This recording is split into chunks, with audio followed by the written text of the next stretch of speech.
자, 오늘은 피부 질환의 대명사인 아토피에 대해서 이야기를 해보려고 합니다. 아토피란 말은 우리가 피부 질환의 어떤 말로 우리가 알고 있지만 단순히 피부 질환만 의미하는 건 아닙니다. 아토피라는 어원은 알 수 없다, 이상하다라는 그 그리스 말에서 왔다라고 합니다. 그 뜻은 외부 우리가 이제 먹고 마시고 또는 이제 외부 공기로 닿는 어떤 그런 자극에 의해서 알레르기 반응이 유전적으로 발생했을 때 전부 다 그 질환들을 아토피 질환이라고 부르고 있습니다. 그래서 아토피 피부염뿐만 아니라 알레르기성 비염, 천식, 그리고 알레르기성 결막염 이런 등등의 어떤 그런 질환들을 다 같이 아토피 질환이라고 묶어서 부르고 있습니다. 근데 아토피 질환이라는 말보다는 우리 아토피 체질이라는 말로 더 많이 들어보셨을 거예요. 보통 이제 이게 선천적으로 오는 것들, 선천적이라고 하면은 유전적으로 태어났을 때부터 발생하는 그런 질환들을 묶어서 이제 체질이라고 우리가 부르기 때문에 아토피 체질이라고 하고, 여기에는 뭐 천식, 아토피 피부염, 비염, 그리고 알레르기성 결막염 등을 같이 묶어서 아토피 체질이라고 부르고 있습니다. 주위에 보시면 아토피 피부염을 앓고 있는 분들 또는 본인이 잠깐이라도 알았던 적들이 있는 분들이 많으실 거예요. 이게 뭐 가볍게 오고 이제 없어지는 경우도 뭐 종종 있지만 우리가 좀 인지하는 경우에는 대부분 만성으로 빠지고 굉장히 힘들어하는 그런 이제 증상들입니다. 그래서 가려워서 밤에 잠을 못 자거나 이렇게 반복적으로 긁어서 상처가 생기고 진물이 나고, 그러다 보니까 일상생활도 굉장히 힘들어지는 등 그 아토피 때문에 고생하는 분들은 너무너무 이 삶의 질이 떨어져 있습니다. 그렇기 때문에 아토피 피부염을 꼭 치료하셔야 됩니다. 현재 어린 친구들에게서는 뭐 10%에서 20% 정도가 이 아토피를 갖고 있다고 하고요. 성인들은 거의 3% 정도 이 아토피를 가지고 있다고 합니다. 이렇게 아토피 질환의 환자가 늘어나는 이유로는 어떤 대기 환경의 변화, 그리고 우리 생활 습관의 변화, 또는 요새는 이제 항생제의 좀 과도한 사용들도 한 가지 원인으로 나타나고 있습니다. 그런 것들이 증가하면서 아토피가 많아지고 있구나라고 그 원인을 추측하고 있습니다.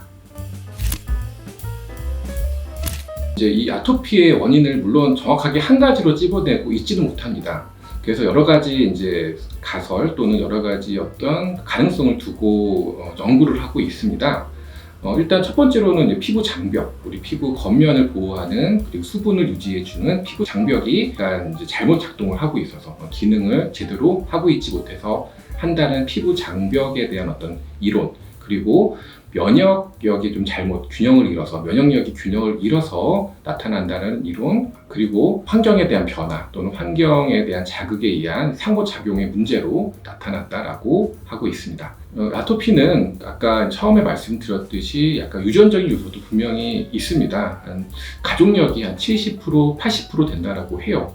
이미 아토피를 갖고 계신 분들이 뭐 출산 또는 자녀를 가질 때 좀 걱정을 하시지만 그래도 잘 관리해 주시고 잘 치료해 가시고 여러 가지 조건들을 잘 마련해 가시면 이게 단순히 이제 유전적인 것만의 문제는 아니기 때문에 차후 이게 우리 아이에게도 꼭 전달된다고 볼 수는 없으니까 너무 그렇게 생각하지 않으셔도 됩니다. 우리 아토피 굉장히 이해하기도 어렵고 되게 난해한 질환이긴 합니다. 그렇지만 우리가 좀 더 편하게 이해를 한번 해보면 우리가 아기가 태어나서 세상에 많은 것들을 접촉하게 됩니다. 먹고 마시고 만져보고 공기를 통해서 닿고 하면서 여러 가지 세상의 외부 물질들을 접하게 되는데요. 그거에 대해서 일종의 반응을 하고 있다라고 보시면 돼요. 이제 그런 것들이 아직 낯선 거죠, 우리 피부에서는. 그렇기 때문에 피부가 자꾸 방어를 하려고 하고 하다 보니까 아토피 반응이 나타난다라고 생각을 하시면 돼요.